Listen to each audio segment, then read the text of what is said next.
Welcome back again dear student, good morning to all of you. हम लोग बात कर रहे थे हमारी लास्ट वीडियो के अंदर सेल के बारे में। व्हाट इज अ सेल, कि सेल है क्या, ठीक है, कोशिका क्या है। हम लोगों ने सेल का जनरल इंट्रोडक्शन पढ़ा था, उसकी डेफिनेशंस पढ़ी थी, राइट। अब बात कर रहे हैं हम लोग सेल का डेफिनेशन में पढ़ लिया, हम लोगों ने सेल की इंट्रोडक्शन में पढ़ ली। फिर मैंने आप लोगों को सेल की डिस्कवरी के बारे में बताया था कि जो डिस्कवरी है वो 1665 के अंदर कब हुई थी। 1665 के अंदर रॉबर्ट हुक ने, किसने किया था बेटा, रॉबर्ट हुक ने। कहां से निकाली वो, कॉर्क सेल, कॉर्क सेल यानी कि बार्क ऑफ ट्री, पेड़ की छाल से, यहां से निकाला था पहला सेल। आई बात समझ में, आई बात समझ में बेटा। और ये सेल जो कैसा था, ये सेल जो था ये था डेड सेल। कैसा सेल था ये, डेड सेल। कैसा सेल था बेटा ये, डेड सेल। अगर हम लोग बात करें कि सर आपका क्वेश्चन आता है, आपने सर डेड सेल के बारे में तो बता दिया, लेकिन अभी तो हम लोग सेल को एक लिविंग थिंग्स मान रहे, एक लिविंग थिंग मान रहे। तो फर्स्ट लिविंग थिंग सेल जो है, फर्स्ट लिविंग सेल किसने कब खोजा था, 1670 के अंदर, 1670 में, यानी इसकी जस्ट आफ्टर 5 ईयर प्लस 5, इसके 5 साल बाद, इसके 5 साल बाद किसने निकाला था बेटा, Antony van Leeuwenhoek. Antony van Leeuwenhoek ने खोजा था, ठीक है। किसको खोजा उसने सबसे पहले, बैक्टीरियल सेल को।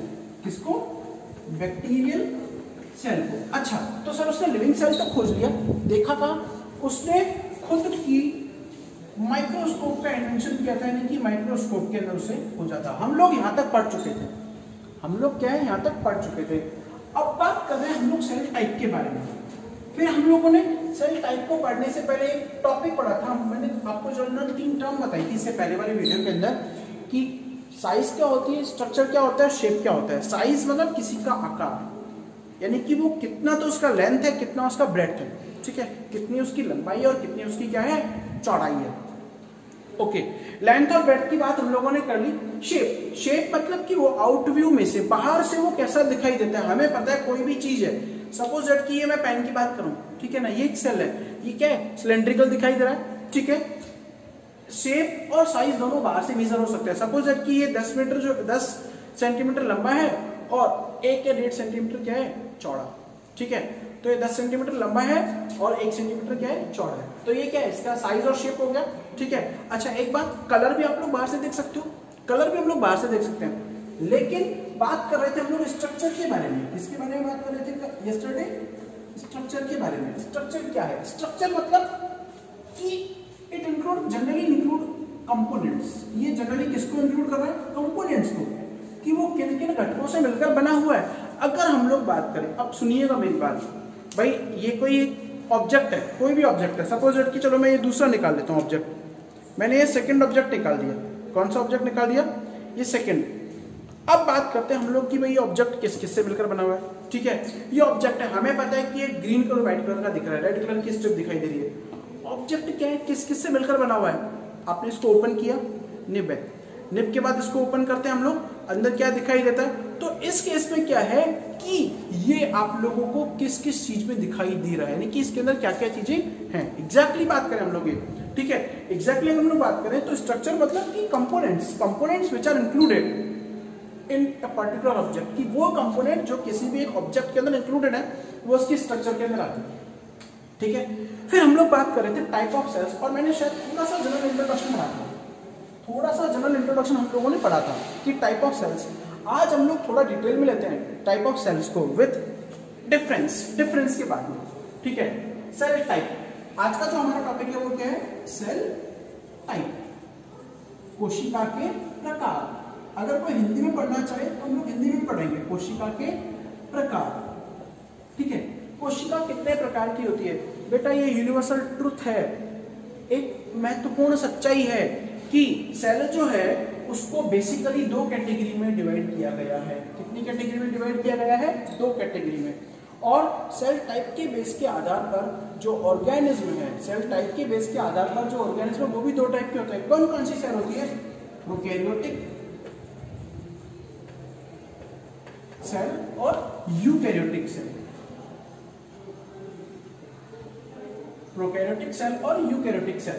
आई बात समझ में? क्लास 11th का चैप्टर नंबर 8 चल रहा है, हम लोग सेल टाइप के बारे में पढ़ रहे हैं। टॉपिक से मत दूर जाइएगा, टॉपिक से दूर मत जाइएगा कि हम लोगों का टॉपिक क्या है, एग्जैक्टली हम लोग किस बारे में बात करें। प्रोकैरियोटिक, सुनिएगा मेरी बात ध्यान से, ध्यान से। शब्दों को अगर आप लोगों को तोड़कर समझ में पढ़ना आ गया तो आप लोग साइंस में कहीं पीछे नहीं रह सकते बेटा, ठीक है। अब कई बच्चे क्या है, सर मेरी इतनी परसेंटेज बनी, बेटा percentage doesn't matter, the matter which thing involve, the matter which the thing which is matter is knowledge, वो ज्ञान है, ठीक है ना, कि कितना ज्ञान आप लोगों को है। अब बात कर रहे हैं कि प्रोकैरियोटिक और यूकैरियोटिक सेल की बात कर रहे हैं। दो ही टाइप की सेल होती है जनरली, बस दो ही टाइप की, यूनिवर्सल ट्रुथ है कि सेल के अगर टाइप की बात करें तो आंखें बंद करके 2 टाइप्स, अगर आपके नीट यूजी में क्वेश्चन आ रहा है, ठीक है, कि how many type of cells are been found, 2 types, prokaryotics and eukaryotics. और इन्हीं सेल्स के ऊपर अब जिन जीवों के अंदर प्रोकैरियोटिक सेल हैं उन्हें आप लोग क्या बोलते हो, प्रोकैरियोटिक ऑर्गेनिज्म। क्या बोलते हैं हम लोग? Prokaryotic organism. यानी कि जो इनसे मिलकर बने हुए हैं उनको हम लोग क्या बोलते हैं, प्रोकैरियोटिक ऑर्गेनिज्म। और जो यूकैरियोटिक से मिलकर बने होते हैं उनको हम लोग क्या बोलते हैं, यूकैरियोटिक ऑर्गेनिज्म। क्या बोलते हैं हम लोग? Eukaryotic organism. क्या बोलते हैं हम लोग? Eukaryotic organism. आई बात समझ में भाई? इनको हम लोग प्रोकैरियोटिक ऑर्गेनिज्म बोलते हैं जो प्रोकैरियोटिक से मिलकर बने हुए। यूकैरियोटिक से बने हुए जीवों को हम लोग क्या बोलते हैं? Eukaryotic organism. लेकिन मेन फंडा क्या है सर? मेन फंडा क्या है कि प्रोकैरियोटिक और यूकैरियोटिक शब्द है क्या सर? आपने बता तो दिया, आप इतनी देर से रामायण गाए जा रहे हो, इससे पहले वाली वीडियो में भी आपने गाया था, ठीक है। प्रोकैरियोटिक और यूकैरियोटिक, सुनिएगा मेरी बात। हम लोग अब थोड़ा सा पहले इन शब्दों को समझते हैं, अगर शब्द समझ में आ गए तो हम लोग डिफरेंस इजीली निकाल सकते हैं, ठीक है। प्रोकैरियोटिक और यूकैरियोटिक, बेटा सुनिएगा मेरी बात, आप लोग शब्दों को तोड़ दीजिए, दोनों को तोड़ दिया। बोले सर आप ऐसे टीचर हो जो तोड़ने की बात कर रहे हो, जोड़ने की बात नहीं कर रहे हो, लेकिन वैसे साइंस वाले जोड़ते ही नहीं है, तोड़ते ही है। क्योंकि साइंटिस्ट जो अपने आप में एक पागल कौन है बेटा, जो साइंस के लोग हैं वो दिमाग से थोड़े पैदल होते हैं, राइट। उनको तो क्या कि तोड़ मरोड़ के किसी भी चीज को पढ़ना होता है। कैरियोटिक, देखिएगा दोनों में लास्ट का वर्ड में उल्टा चल रहा हूं। फिर आप लोगों के दिमाग में क्वेश्चन आएगा, बोले सर कैसे उल्टे चल रहे हो, आप अजीब इंसान हो, उल्टे चलते हो हमेशा, आप अजीब इंसान हो, उल्टे चलते हो। तो कैरियोटिक, कैरियोटिक वर्ड किससे बना है बेटा? Carry on. ये किससे बना है? कैरी ऑन, ठीक है। कैरी ऑन का मतलब होता है एनएम। अब ये भी समझ में नहीं आएगा, न्यूक्लियर मेम्ब्रेन, न्यूक्लियर मेम्ब्रेन। अच्छा मैथ्स पढ़िए 10th तक, हमें पता है कि अगर ब्रैकेट के बाहर कोई भी चीज हो, ब्रैकेट के अंदर कोई दो चीज से हम उसे कॉमन ले लेते हैं, तो कैरियोटिक वर्ड यहाँ पर है, कैरियोटिक वर्ड यहाँ पर है, ओके। दोनों वर्ड है, वर्ड सेम है तो मीनिंग भी क्या होगा? सेम होगा। तो यहाँ पर भी कैरियोटिक का मतलब किससे है? कैरी ऑन से। और कैरी ऑन मतलब न्यूक्लियर मेम्ब्रेन, न्यूक्लियर मेम्ब्रेन। अब हमें इतना तो पता लग गया कि नहीं सर यहाँ तो कोई डिफरेंस नहीं है, ये तो हमारा मामला ओके हो गया दोनों का, भाई ये तो हम लोगों का मामला ओके हो गया, ये तो प्रॉब्लम सॉर्ट आउट हो गई। क्लियर है ना बेटा? सुनिएगा, थोड़ा सा आराम से सुनिएगा, ठीक है। ये तो हमारी प्रॉब्लम क्या हो गई? सॉर्ट आउट हो गई, मामला ओके हो गया, ओके। अब बात कर रहे हैं हम लोग, जा रहे हैं आगे, यानी कि अब होना हो 100% बात है कि भाई डिफरेंस जो है वो यही होगा, इन दोनों शब्दों में होगा। शब्द एक 3 वर्ड का और एक 2 वर्ड का, ठीक है, 2 लेटर्स का 3 लेटर्स का वर्ड है, ठीक है ना।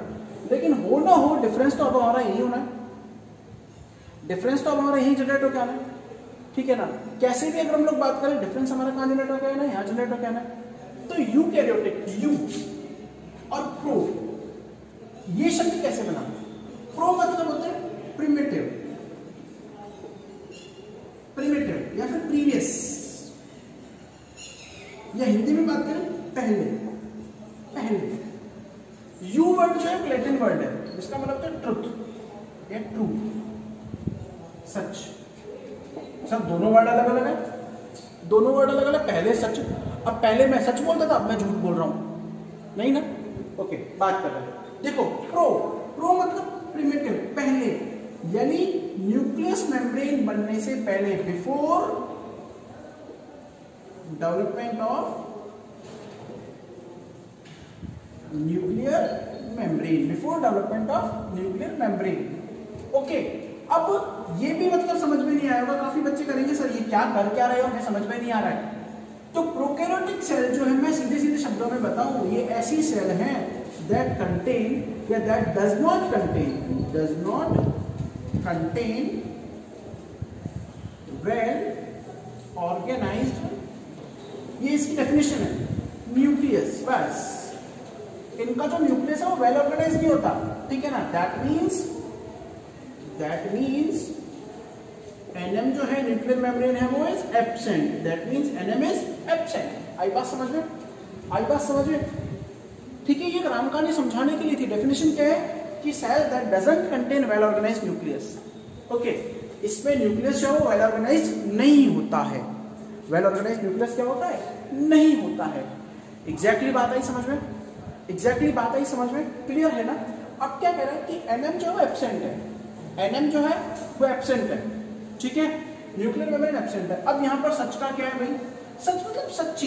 यहाँ पर सच की बात करें तो एक स्पेसिफिक, विशिष्ट या स्पष्ट बोल सकते हो आप लोग, और अब बिल्कुल डायरेक्ट प्रत्यक्ष दिखाई दे रही है आप लोगों को। तो आप लोग क्या बोलेंगे? सेल्स हैव या cells contain well organised nucleus. Cells contain well organised nucleus. Cells के अंदर क्या है?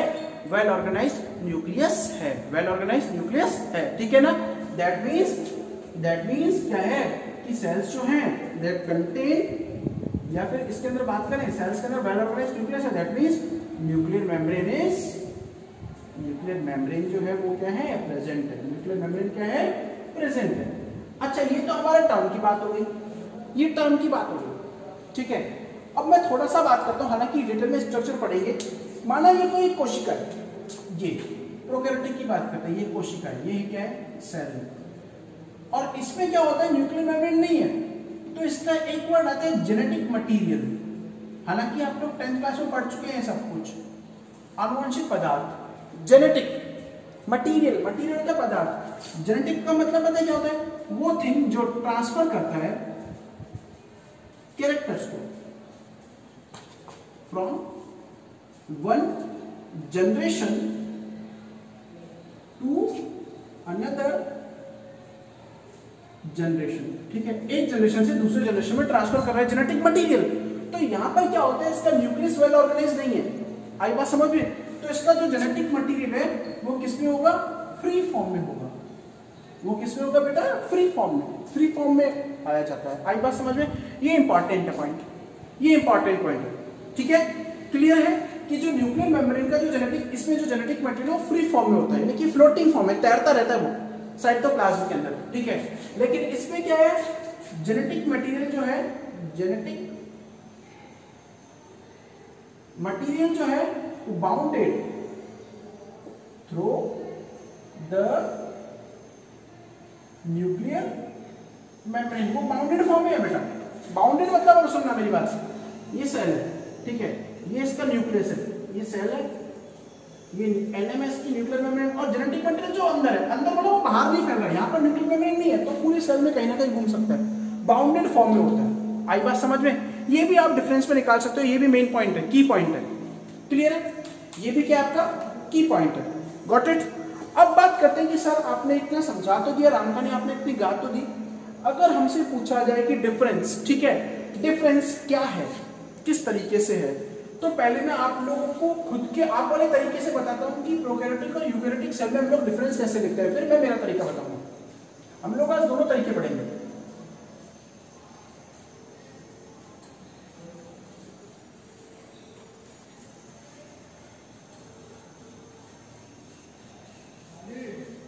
हम लोग क्या पढ़ेंगे आज? हम लोग दोनों पढ़ेंगे। जैसे प्रोकैरियोटिक सेल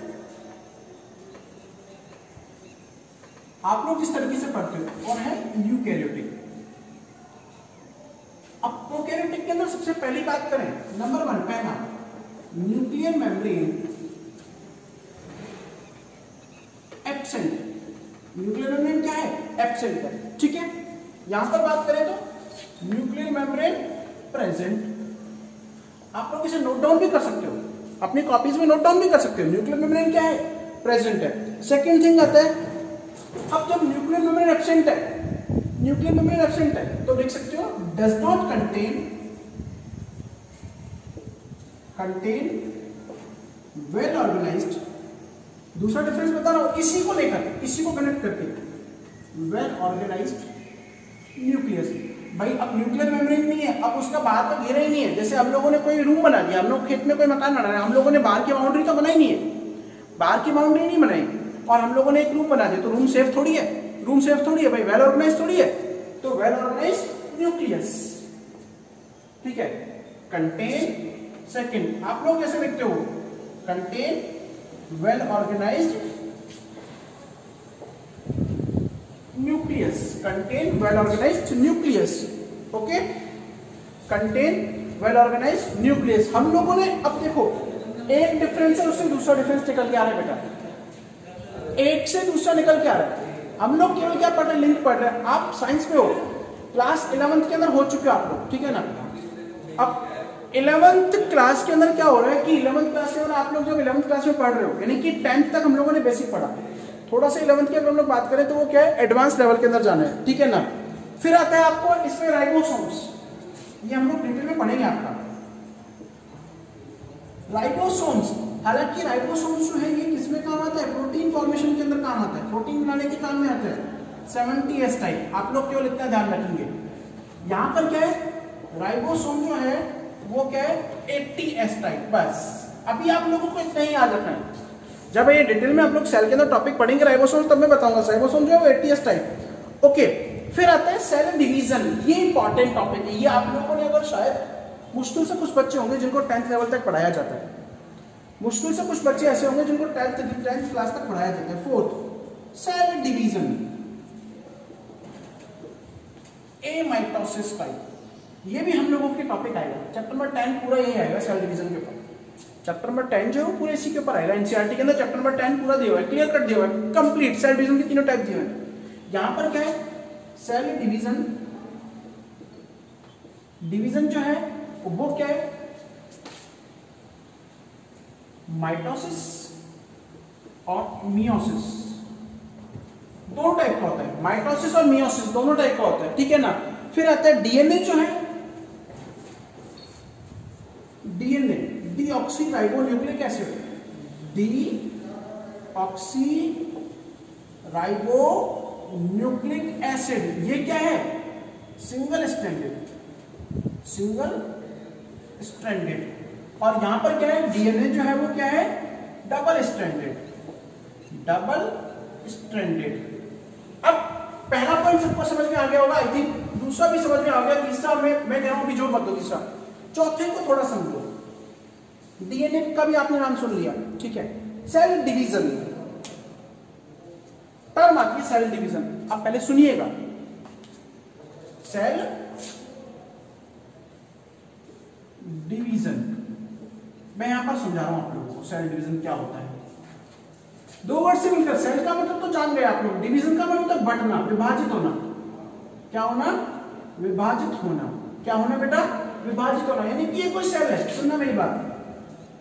अब ये सेल डिवाइड हो गए, इसमें दो नई सेल बना दी, यानी कि the process by which an individual cell, वो तरीका जिसके द्वारा कोई इंडिविजुअल सेल जो है वो डिवाइड इनटू 2 और more different daughter cells and produce the new progeny, यानी कि वो सेल, वो प्रोसेस जिसमें कोई सेल है वो डिवाइड हो रही है, बट रही है, भाई इसका ये पहला है, दूसरा है, दो पार्ट में बट गई और नई सेल्स का जनरेशन कर दिया, न्यू सेल बन गए दोनों के दोनों। आई बात समझ में। तो ये क्या है, सेल डिवीजन, ये क्या है आपका सेल डिवीजन। फिर आता है कि सर ए माइटोसिस क्या होता है, ए माइटोसिस मतलब इसमें डायरेक्ट सेल डिवीजन है, सेल है डिवाइड हो गई, 2 में बट गई, ठीक है ना। उधर क्या है, माइटोसिस, माइटोसिस है समसूत्री और ये है अर्धसूत्री,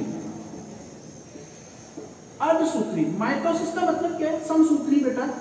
इसमें क्या कर रहा है, ये सेल जो है, सपोज कि सेल में 100 नंबर ऑफ क्रोमोसोम है, सूत्री मतलब क्रोमोसोम, ठीक है ना, 100 नंबर है, तो जो डॉटर सेल बनेगी उनमें भी 100 ही होगी, यानी इक्वल डिवीजन होगा क्रोमोसोम्स का, तो वो क्या करे, समसूत्री डिवीजन कह रहे, माइटोसिस कह रहे, ठीक है ना। लेकिन अच्छा इसको आप लोग क्या बोलते हैं, इसका दूसरा नाम है इक्वल डिवीजन भी बोलते हैं हम लोग, दूसरा नाम क्या है इसका, सेकंड नेम इक्वल डिवीजन भी बोलते हैं आप लोग। फिर है मियोसिस, मियोसिस को आप लोग अर्धसूत्री, तो इसका नाम क्या है, रिडक्टिव डिवीजन, क्या नाम है, रिडक्टिव, अर्धसूत्री।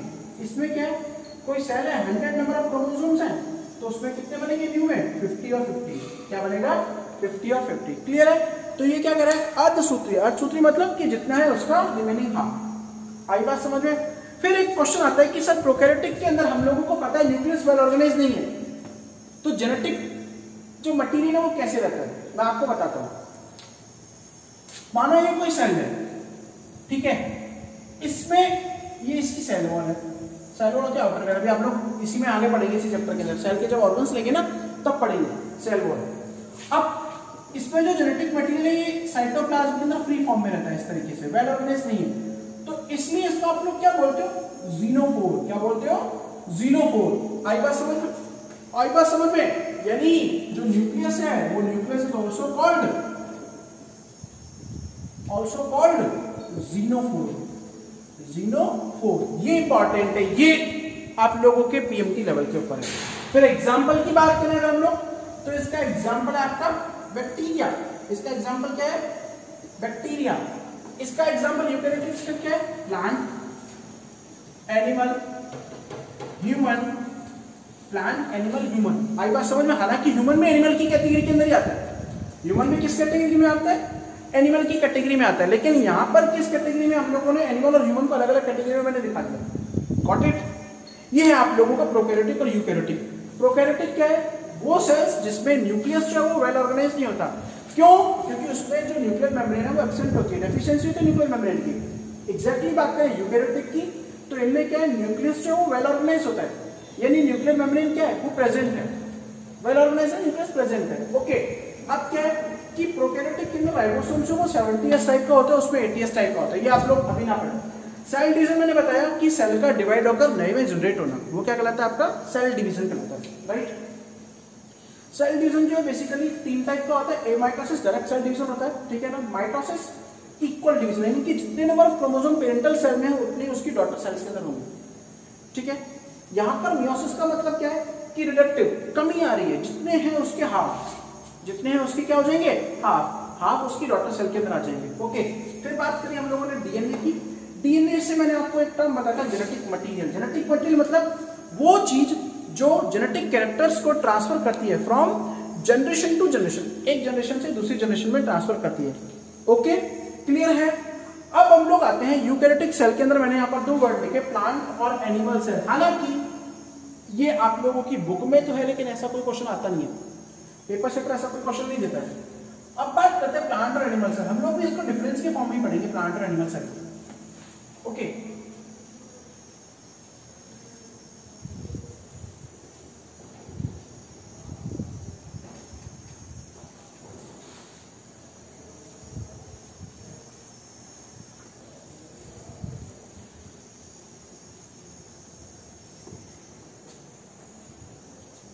प्लांट सेल मैंने यूकेरियोटिक के तो एग्जांपल लिखे थे, plant cell versus animal cell, animal cell. Okay, plant cell और एनिमल सेल दोनों का। सबसे पहले बात करते हैं प्लांट सेल। प्लांट पौधे, पौधों में जो कोशिकाएं होती है उनको प्लांट सेल बोलते हो आप लोग, ठीक है। एनिमल सेल जंतुओं में जो कोशिकाएं उनको आप लोग एनिमल सेल बोलते हो, राइट। हम लोग डिफरेंस की बात करते हैं तो पहला डिफरेंस आता है बेटा साइज का। यहाँ पर पहला कैरेक्टर आता है उसका साइज का। प्लांट सेल जो होती है लार्ज होती है, प्लांट की बॉडी लार्ज है, पेड़ अपने आप में बड़े होते हैं तो पेड़ों की सेल का साइज क्या होता है लार्ज होता है। ये क्या होती है स्मॉल साइज में होती है, छोटी होती है। जैसे भाई ये 4 to 5 to 8 माइक्रोमीटर की होती है तो 1 to 2 माइक्रोमीटर की होती है। अच्छा, एनिमल की जो लार्जेस्ट सेल है उसकी मैं आप लोगों को बताऊं तो एनिमल में न्यूरॉन जो होती है, नर्व सेल्स होती है बेटा, ये एग्जांपल है, ये कई बार नीट यूजी के अंदर क्वेश्चन पूछा गया। लार्जेस्ट सेल जो एनिमल के अंदर, ह्यूमन बॉडी की बात करें हम लोग, मैं ह्यूमंस की बात कर रहा हूं, ह्यूमन की बात कर रहा हूं। ह्यूमन के अंदर जो लार्जेस्ट सेल है वो है आपकी नर्व सेल। कौन सी सेल है? Nerve cell. लेकिन वैसे लार्जेस्ट सेल जो क्या है ऑस्ट्रिच एग, शुतुरमुर्ग का अंडा, ठीक है। फिर बात करते हैं सेल वॉल की। 2 वर्ड आता है, सेल वॉल और सेल मेम्ब्रेन। सेल वॉल और सेल मेम्ब्रेन। मैं सपोज दैट, अब सेल वॉल क्या होती है भाई, ये सेल है, इसकी आउटर कवरिंग ये वाली जो होती है सेल वॉल होती है, ठीक है, सेल वॉल। और सेल मेम्ब्रेन या प्लाज्मा मेम्ब्रेन जो है वो इसके अंदर की तरफ होते हैं, ये क्या होती है सेल मेम्ब्रेन। हम लोग पढ़ेंगे डिटेल के अंदर ये, ठीक है ना। या plasma membrane, plasma membrane. Okay, cell membrane या फिर प्लाज्मा मेम्ब्रेन। अब सपोज जब मैं आपको एग्जांपल बताता हूँ, जैसे कोई एक हॉल है, ठीक है, हॉल के अंदर दीवारें तो हैं, दीवारें हैं, सेल वॉल रिजिड है, ठोस है बिल्कुल, ठीक है ना। मैंने कर्टन्स लगा दिए, इलास्टिक लचीले हैं, पर्दे लगा दिए मैंने। अगर मैं इसके साथ कर्टन्स भी लगाता हूं तो वो क्या है, सेल मेम्ब्रेन। तो प्लांट सेल के अंदर जो सेल वॉल है वो प्रेजेंट होती है। क्यों? क्योंकि प्लांट सेल जो कि बहुत हार्ड होती है, बहुत ज्यादा हार्ड होती है, लेकिन यहाँ पर सेल वॉल क्या है, एब्सेंट है। ओके, अगर प्लांट में प्रेजेंट है तो किससे बनी हुई है, सेल्यूलोज से। किससे बनी हुई है बेटा, सेल्यूलोज से, ठीक है। अगर एनिमल में नहीं है, ठीक, क्लियर। तो एनिमल में क्या है, यहां पर स्पेसिफिक आपको दिखाना पड़ेगा, यहां पर आपको स्पेसिफिक लिखना पड़ेगा, क्योंकि अब हम लोग एडवांस लेवल में आ चुके हैं। तो एनिमल में क्या है, cell membrane is act as outer protective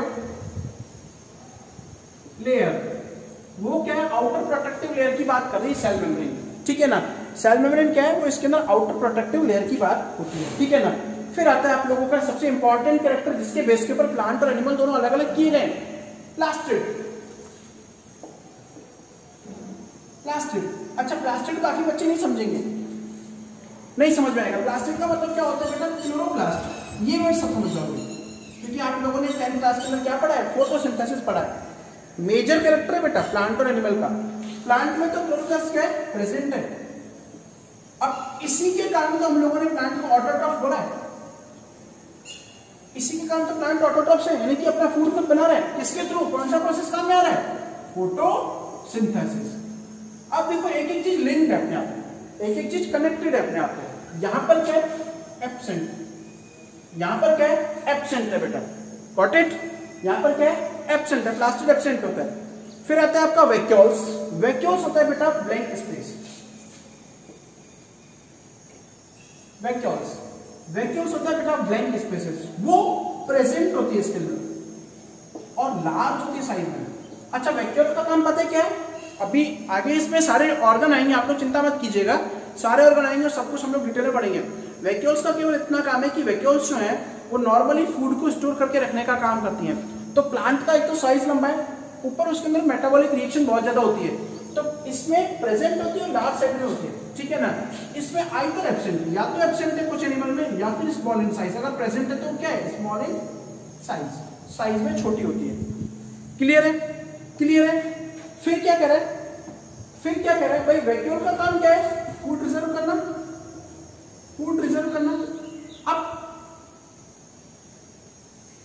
food reserve कर रही है, तो रिजर्व फूड मटेरियल क्या है, रिजर्व फूड मटेरियल जो है वो किस फॉर्म में होता है, वो होता है बेटा आपका ग्लाइकोजन की फॉर्म में। किसकी, ग्लाइकोजन, सॉरी स्टार्च की फॉर्म में होता है। किस फॉर्म में होता है, स्टार्च। स्टार्च क्या है बेटा, कॉम्प्लेक्स फॉर्म है ग्लूकोज की। ये भी आप लोगों ने 10th क्लास में पढ़ा होगा, स्टार्च फोटोसिंथेसिस बनता है। और यहाँ पर फूड किस फॉर्म में होता है, ग्लाइकोजन में। क्यों ग्लाइकोजन में होता है, क्योंकि एनिमल को इंस्टेंट एनर्जी की रिक्वायरमेंट होती है, इसलिए ग्लाइकोजन जो इजीली टूट जाता है, स्टार्च का ब्रेकडाउन इजीली नहीं होता है। ओके, फिर आता है एनिमल सेल की। अगर हम लोग बात करें तो एनिमल सेल में सेंट्रियोल जो है, सेंट्रियोल, ये भी आपके आएगा, ये सेल डिवीजन के अंदर बहुत इंपॉर्टेंट होता है। सेंट्रियोल जो है वो प्रेजेंट, ठीक है, यहां पर कितने, सेंट्रियोल जो है वो एब्सेंट। फिर मेन बात आती है, मुद्दे की बात आती है, न्यूक्लियस। सेंट्रियोल जो है, यहां तक हमने 6 कैरेक्टर पढ़ लिए, 7 है important. Nucleus, nucleus plant cell के अंदर बेटा ये क्या हो रहा है, प्लांट सेल में माइग्रेट यानी कि moved toward periphery, toward periphery. Periphery का मतलब है कोई सेल है, तो इसमें सेल वॉल की तरफ होगा, यहां पर होगा प्लांट सेल का न्यूक्लियस। लेकिन एनिमल में क्या है, ये सेंटर्ड होता है, इस तरीके से सेल के बीचों बीच होता है। आई बात समझ में, एनिमल सेल के अंदर क्या है, सेंटर्ड है। प्लांट में पेरिफेरी की तरफ क्यों है, क्योंकि उसके बाद hard layer protective cell wall, और एनिमल में सेल वॉल नहीं है, इसलिए सेंटर में होता है कि अपने आप को बचा के रखने का काम करता है। तो आज हम लोगों ने क्या पढ़ा, कि हम लोगों ने पढ़ा कि सेल जो है बेसिकली 2 टाइप की होती है, नॉर्मली 2 टाइप की होती है। कोई भी पूछे आप लोग आंखें बंद करके बता सकते हो, ठीक है ना, बेधड़क, प्रोकैरियोटिक और यूकैरियोटिक, उनके बारे में डिटेल में पढ़ा। फिर एनिमल सेल और प्लांट सेल को हम लोगों ने डिटेल के अंदर लिया, ठीक है। Thank you.